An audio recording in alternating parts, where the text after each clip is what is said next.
What's up, guys? All right, so before I get started on my day today, I wanted to make a video clearing this thing up because a bunch of people have been touching on this, and just wanted to get my thoughts out of the way. And that is basically, what are my thoughts on the different business models available to us in the SEO space, right? Local SEO. Lead gen versus pay-per-lead versus client SEO, okay? So I'm going to be going through pros and cons for each, and then I'm going to be going through like what skill sets does better in which area, okay? So let's get started. It's going to be very ranty, guys, super ranty.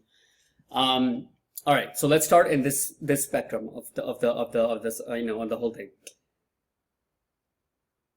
Lead gen, then PPL, then client sales, right? This one right here, the more left it is, the easier it is to sell. Like I said, I'm not going to cover the sales side of this, of how to sell it. But the whole offer is that you're going to be able to call up people, to the prospects, hey, look, let me send a few calls your way so you can try them out. And then you're going to be only pay on a per call basis. No risk on them. They only pay for good calls.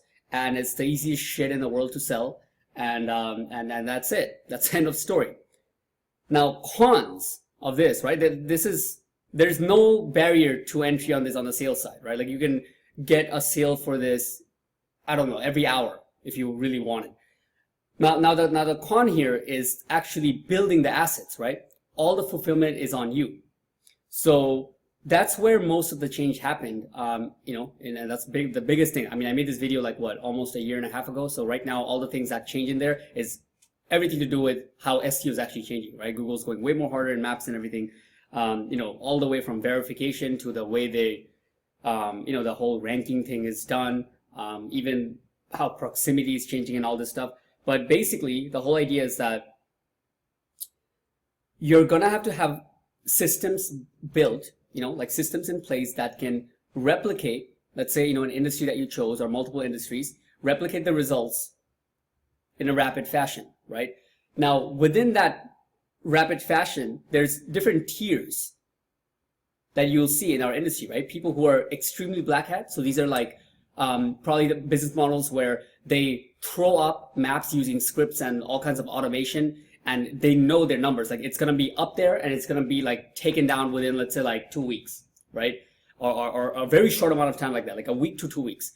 But it's fine because their churn rate, they're able to create more like maps in the thousands. So they're able to bring in calls and track everything, and then sell these calls, and at the rate of them getting de-indexed or penalized or suspended is lower than the rate of them being able to put up these maps, right? This is like the highest level, I would say, in the black hat tier, right? Like they're like pitch black hat. Okay, but going down to more normal levels are people or models where you can have basically like you have like a couple sites, let's say, to have a good stream of income, you have like 10 maps, right? And this is nothing to cough at, right? Like if you do 10 maps, let's say, for example, in the roofing industry, okay? Let's say you team everything closely and all your whatever PBN networks and everything are teamed very highly for Texas. You choose 10 cities in Texas, and even if you don't choose the top cities, I'm not talking about Houston, Dallas, and that shit, like even like the smaller ones somewhere around the DFW area, and you get a good presence in that, man, that's a 6-figure income, right? Like, and that's like barely touching the surface. It's a 6-figure income because it's just so much volume there, right? And that's more of a normal level, but we're still on this spectrum, which is lead gen, okay? The reason why I don't like lead gen is the fact that you're directly like in competition with Google. Now, without sounding more tin hat than what I just said, basically what I'm saying is you're constantly going to be on the tip top shape on literally, guys, on a like a month to month basis of the shit that's changing and churning to be able to be on the blink of the market exactly on a almost like on a weekly basis, based on the last 3 months, I would say, of what's changing, what is the new fix, what is the new verification way, and then implementing it, and then like have a large, have a systematic way to apply that to your entire network and then rebuild, right? It's a complete churn and burn system. So that's one of the main reasons I don't like anything to do with the top tier. Okay, because that's just, to me, it's like fucking scary. Like, what the hell? Why would I do, stuff so hard that within like a week's change that everything can be wiped out, right? So that's why I don't like that. The second one, why I don't like it, like even the normal levels, and why I moved out of it, I touched on that a little bit on the last video, where originally I believe I was, positioning it kind of messed up, where I'm just giving them the offer and anybody would wanting to, get on board, and I'm not qualifying them. You have to understand that when you're in this side, it's not about who would take your calls and pay you. Of course they'll take calls. You should be choosing the person who deserves these calls, who has the systems in place to, not bitch and moan because they couldn't close a deal or something like that, right? The guys who are actually good at sales in the roofing side or in your target market side, right? And that's where, that's one of the things you have to keep in mind. That's one of the cons there. You can't just get working with anybody. Let's say you have 15 sites. It's going to really matter what kind of 15 guys are attached and, getting these calls, right? That's going to determine you, making a great living compared to always being stressed and having to deal with them and because they're disputing calls and shit like that, right? So that entire thing is just not my cup of tea. Like it's just too much on the edge of the blink of the market, right? Like of Google changing shit, and stuff like that. All right.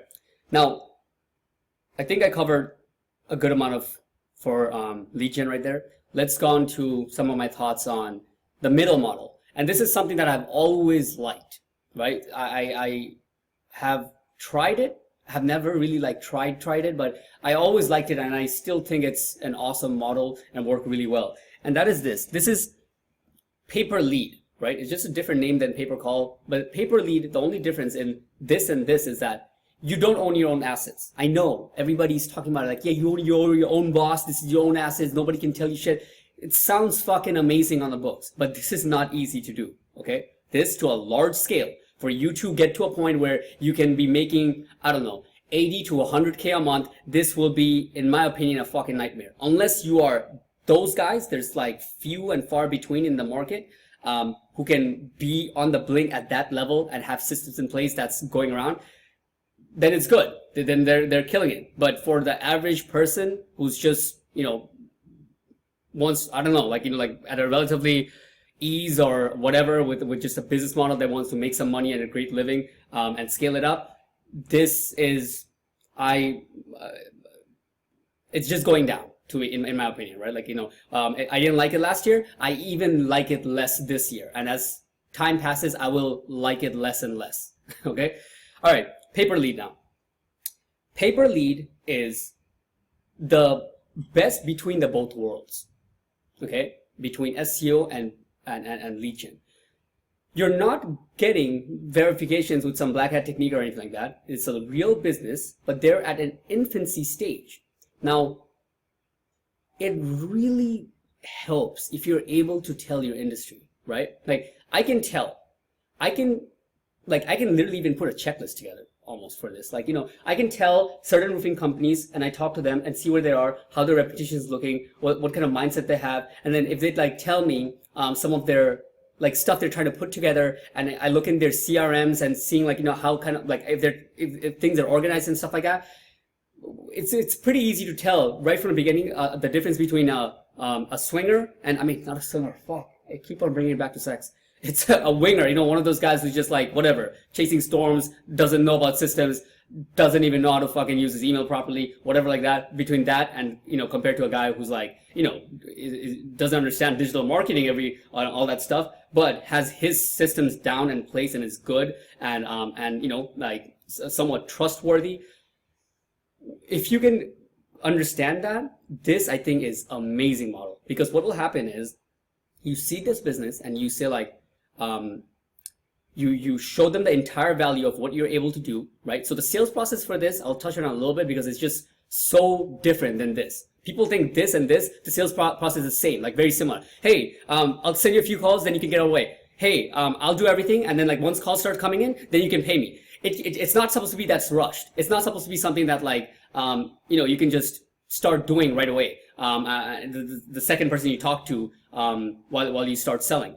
You're still supposed to vet out quite a bit, because you're going to be doing all the work up front, and you only start getting paid once they start getting results. And mind you, it's even more important you verify them properly, because this time you're not even putting your eggs in your own things that you own. It's their listing, right? It's their website, right? A lot of times.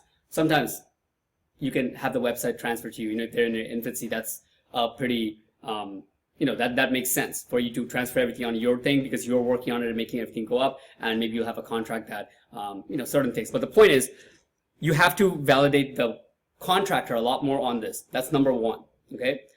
Number two, a little bit on the sales side, is that it's going to be something like you show them the entire value of everything you're able to bring. So whatever you're offering, right? Like, maps, content, lay it all out. And what I would recommend is actually trying to go for an SEO sale and then failing. I forgot who showed me this. I think it was Darren or something. This guy who was in one of the groups who came up with this some time ago. And it was brilliant, because it's basically you show them the entire value and you price them monthly at high, okay? And then you expect them to be like, no, or, not interested, we can't afford it and stuff like that. And then you bring it down to a point where like, look, everything you just saw, we're going to take care of it. We see you have good reputation. You guys are good at what you do. And we actually believe in you. We've been talking for some time, and we want to have this partnership, okay? Let's put this together. And what we're going to do is you're going to pay us per call. And if you look at the options most contractors have nowadays, right? One of the biggest options is Home Advisor. Home Advisor isn't cheap anymore. For like roofing leads, they're charging like $90 average in most places, most big markets, right? For the good roofing leads, like asphalt shingle or some shit. And these leads go to 5 people. Paper text leads go to 5 people. They have a horrible disputing system. It's a nightmare. So charging even 50% more, which is like around $150 per call for a roofing call, is not unheard of.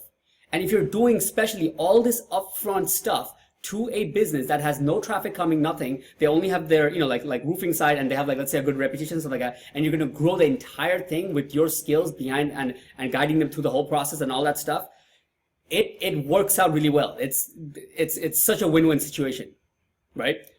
It's really good for you because you're, you're able to get the sale at relatively ease, right? Because they don't have much to lose.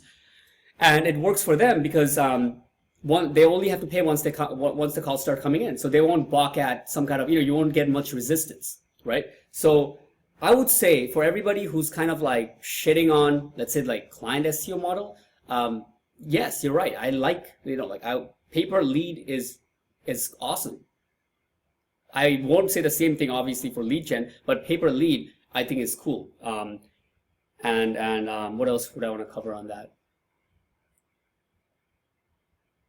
Pay per lead. I think that's pretty much it, right?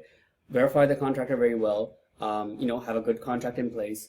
Then you do everything and make sure that you come to a price point that actually makes sense. And the great upside of this model is if you're good at what you do, you can make 3 to 4 times per client than the client SEO model, right? Selling clients $1,500 to $2,000 per month, great.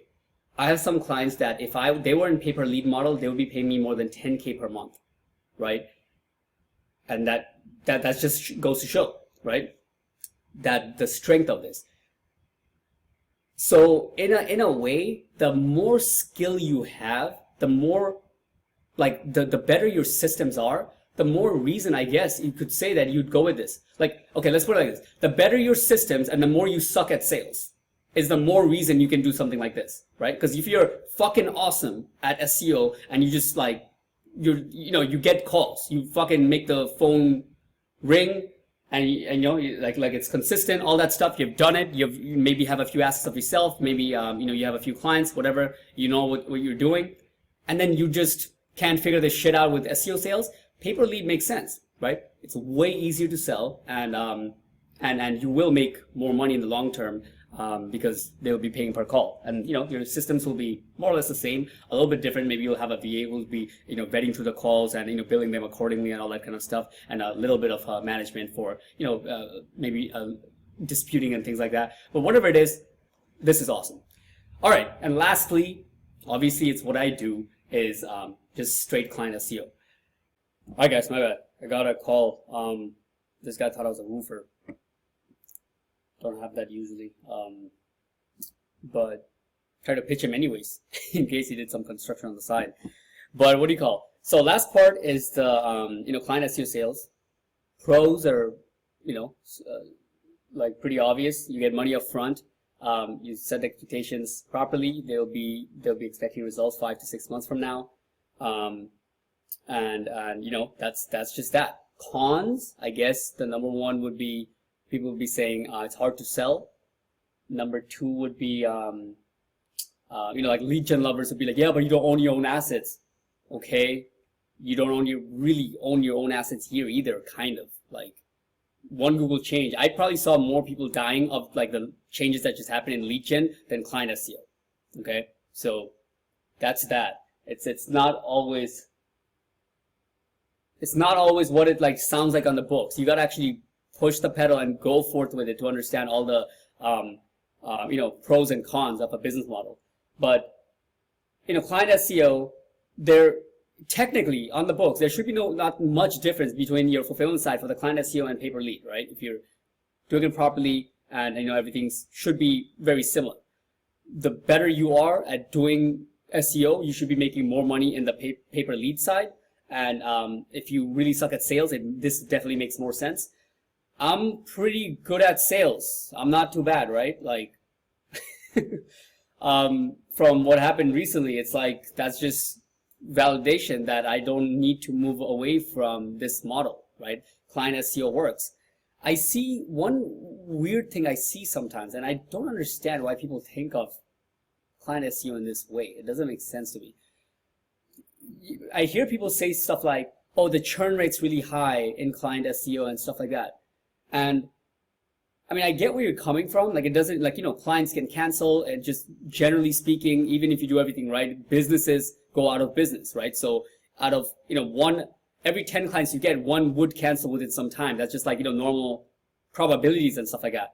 But people, I think they make the mistake of thinking that, oh, if you're doing client SEO, the goal is to get to a number of clients, and then you keep those clients and you make sure they're getting results, and then maybe you get some referrals here and there. Maybe you get pick up one client every here and there, once every couple of months or something like that, and then you have your main base, and that's your business.